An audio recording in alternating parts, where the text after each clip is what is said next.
हल्के फुल्के चाय नाश्ते के बाद सब लोग बाहर ड्राइंग रूम में बैठे हुए थे। सिया जी की इन दिनों रिया से अच्छी ट्यूनिंग बन गई थी। सुहानी के जाने के बाद जब सिया जी को अकेलापन फील होने लगा तो रिया अधिकतर उनके साथ होती थी।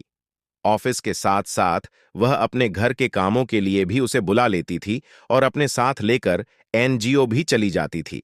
इस समय भी सिया जी के साथ रिया रसोई में लगी हुई थी और समय की नजर बार बार रसोई की तरफ चली जा रही थी। सुहानी इस चीज पर नोटिस नहीं करती, लेकिन जब उसने आदर्श को समय को देखकर मुस्कुराते हुए देखा तो तुरंत उसकी नजर समय की हरकत पर चली आई। तब समय के बच्चे, जरा भी शर्म नहीं आई मेरे पीठ पीछे मेरी ही बेस्ट फ्रेंड से घुल खिलाते हुए? सुहानी ने आंखें छोटी करते हुए समय से पूछा। गांव बसा नहीं कि लुटेरे चले आए? ये कहावत तेरे जैसे लोगों को ही सोचकर लिखने वाले ने लिखा होगा। अभी गुल कहां खिलाया है? अभी तो गुलिस्तान बनाने के बारे में सोच रहा हूं, लेकिन तुझे कैसे खबर लगी? समय ने तुरंत पूछा। हम भी अपने आसपास की खबर रखते हैं। सुहानी थोड़ा एटीट्यूड में मुस्कुराते हुए बोली। अरे रहने दे, रहने दे। अच्छी तरह से जानता हूं तुझे कितना तू अपने आसपास ही खबर रखती है। जरूर किसी ने बताया होगा, रिया ने ही बताया होगा। समय ने कहा। मैं इतनी बेवकूफ नहीं हूं जितना कि तुम लोग समझते हो। हां, ऊपर वाले ने ठेके में भर भर कर मुझे अक्ल नहीं दिए, पर थोड़ी बहुत अक्ल जरूर दी है। रिया ने नहीं बताया, मुझे खबर हो गई थी। सुहाने मुंह टेढ़ा करते हुए बोली। तो सबसे पहले अपने पतिदेव की खबर रखना शुरू कर। बेचारा इस तरह से तेरी तरफ देख रहे हैं, लग रहा है जैसे कि तू इन्हें घर में भी भाव नहीं देती। वह क्या टमाटर है जो उन्हें भाव देना पड़ेगा? वह ऐसे ही महंगे हुए हैं, सुहानी बोली। सुहानी की बात सुनकर समय वहीं पर सोफे पर हंसते हंसते गिर गया। मानना पड़ेगा सुहानी तेरे दिमाग को, तुझे उपमा भी मिली थी तो टमाटर की। और नहीं तो क्या, अब आया है ऊंट पहाड़ के नीचे। इन्होंने जो बड़े बड़े अंडे और टमाटर मुझे टेस्ट में दिए हैं, अब उन्हीं में से एक एक अंडा और टमाटर में रोज इनको थमाती हूं। सुहानी ने अपनी आंखें छोटी करके आदर्श की तरफ घूर कर देखते हुए समय से कहा। काफी देर से आदर्श की नजरें सुहानी पर जमी हुई थीं और सुहानी को अनकंफर्टेबल फील हो रहा था। हाँ हाँ सुहानी, मौका भी यही है, दस्तूर भी यही है, और सबसे बड़ी बात तो हमारी तुझसे उम्मीद भी यही है, समय ने हंसते हुए कहा और फिर आदर्श की तरफ झुकते हुए बोला। क्या जीजू? अंडे और टमाटर? अब हम बोल भी क्या सकते हैं साले साहब? मैडम का राज है अंडे खिलाए टमाटर। हम उसी में राजी हैं मालिक, जिसमें तेरी रजा है। मैडम कुछ तो दिल से खिलाए। आदर्श मुस्कुराया। भूखे ही ना रख दूं आपको, सुहानी गुस्से में कहकर वहां से उठी। सुहानी की बात सुनकर आदर्श और सत्यम दोनों मुस्कुरा दिए। क्या बात है जीजू, सुहानी नाराज है क्या? अब आपसे क्या छुपाना है साले साहब, नाराज तो है और इसको मानना भी है। हमारी शादी इतनी जल्दी में हुई और उसके बाद इतने सारे काम लगातार, आप देख ही रहे हैं। न कहीं हनीमून पर जा सके और न ही कहीं घूमने फिरने, और फिलहाल में तो 1-2 महीने घर छोड़कर निकलने लायक भी नहीं है। एक पल भी सुकून से नहीं मिल पाया। शिकायतें तो बनती हैं ना, इसलिए अगर यहां पर से थोड़ी जल्दी छुट्टी मिल जाती तो मैडम का मूड फ्रेश कर देता, आदर्श ने अपने आसपास देखते हुए कहा। आदर्श ने बहुत ही समझदारी के साथ यहां बात संभाली थी। बात तो सही है आपकी। समय समझ भी गया था। आज रात के खाने का इंतजाम यहीं पर था, लेकिन समय की मदद से आदर्श ने सबको एक्सक्यूज करते हुए शाम के 6 बजे ही वहां से विदाई ले ली।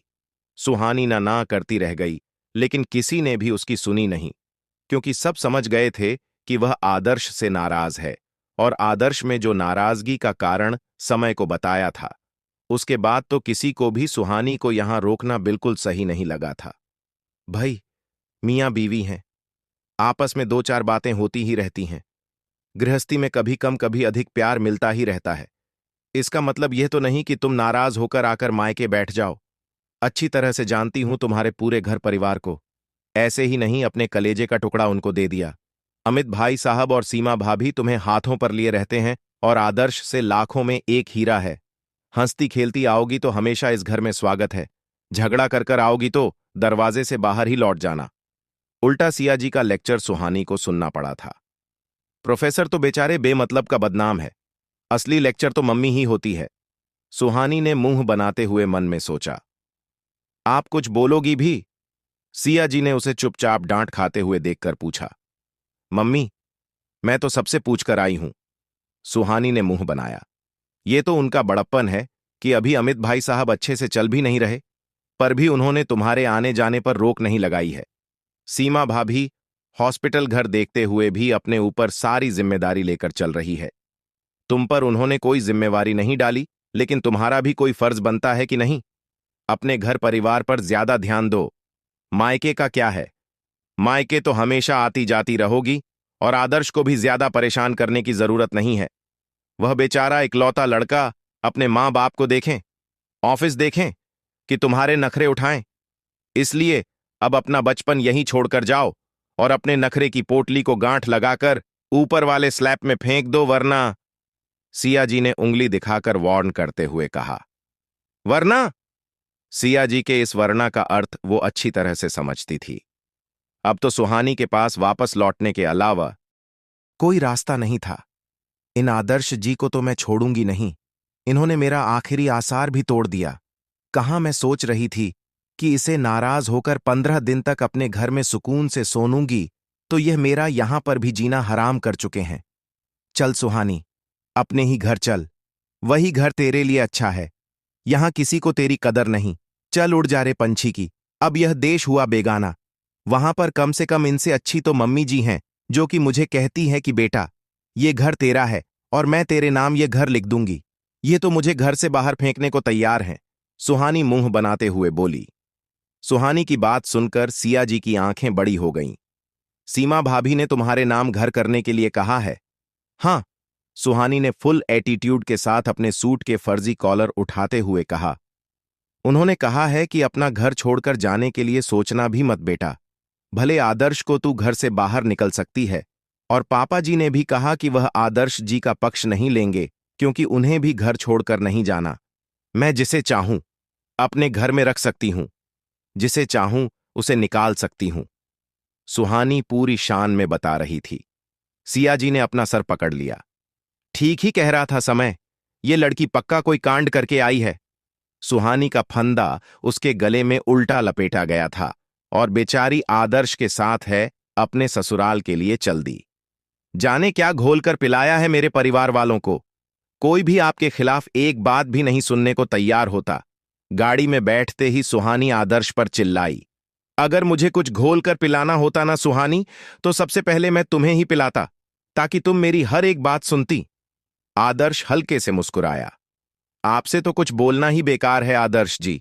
मुझे आपके साथ जाना नहीं था, पर मुझे तुम्हारे साथ ही आना जाना है, और यह सफर केवल आज का नहीं, पूरी जिंदगी का है। आदर्श ने सुहानी की उंगलियों में अपनी उंगली फंसाते हुए कहा। हां, ताकि आप फिर से मुझे परेशान कर सको। वह गुड नाइट और गुड मॉर्निंग के मैसेज भेज भेज कर सुहानी तड़कते हुए बोली। एक हाथ से स्टेयरिंग संभाले हुए आदर्श ने दूसरा हाथ सुहानी की उंगलियों में फंसा रखा था और उसे धीरे से अपने होठों के पास लाकर चूम लिया। मैं तुम्हें परेशान नहीं कर रहा था सुहानी, बल्कि मैं खुद परेशान था। जज्बातों की शिद्दत में आवाज गंभीर हो गई थी, जिससे कि सुहानी को भी कुछ गलत होने का अंदेशा हुआ। वह कैसे? सुहानी ने अपनी आंखें छोटी करते हुए पूछा। देखो सुहानी, न तुम मुझे मेरे असली नाम से जानती थी और ना ही मैं तुम्हें। तुम्हारा असली नाम जानता था। अगर तुम्हें याद होगा तो हम दोनों के बीच में एक डील हुई थी। न जाने कैसी दिल लगी थी उस बेवफा से कि मैंने आखिरी ख्वाहिश में भी उसकी वफा मांगी थी। वफा कर रहा हूं, वफा चाहता हूं। हां तो?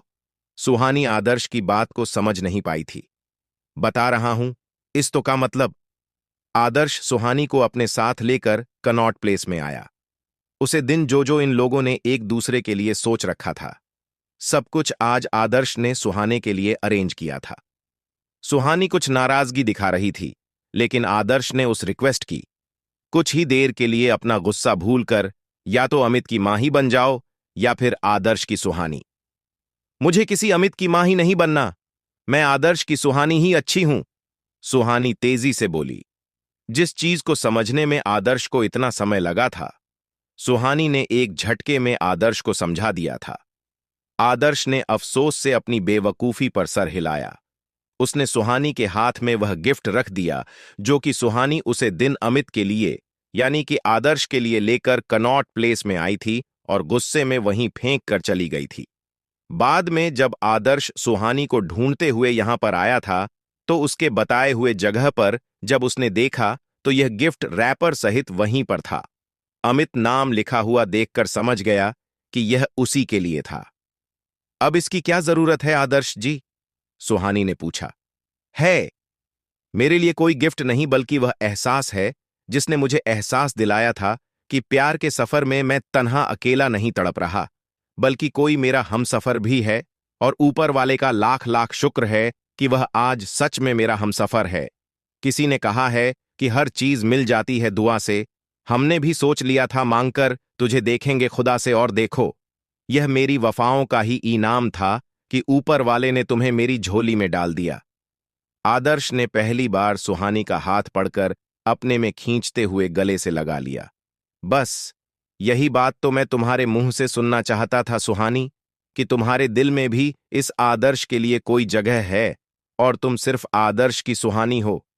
इसके लिए मैंने तुम्हें परेशान किया, उसके लिए सॉरी।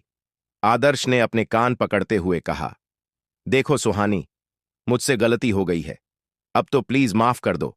तुम्हारा नाराज नाराज चेहरा मुझे बिल्कुल अच्छा नहीं लग रहा। आदर्श कान पड़कर घुटनों पर बैठ गया था। अरे आदर्श जी, ये क्या कर रहे हो? आते जाते लोग देख रहे हैं। सुहानी ने आदर्श को उठाते हुए कहा। सुहानी, मैं तुम्हारे लिए कुछ और लेकर आया था। आदर्श ने अपने ब्लेजर के जब से एक गुलाब का फूल निकाला और उसे सुहानी की तरफ बढ़ा दिया। ये मेरी तरफ से तुम्हारे लिए। ये एपिसोड आपको कैसा लगा कमेंट करके जरूर बताएं। मिलते हैं अब अंतिम भाग के साथ। हर हर महादेव।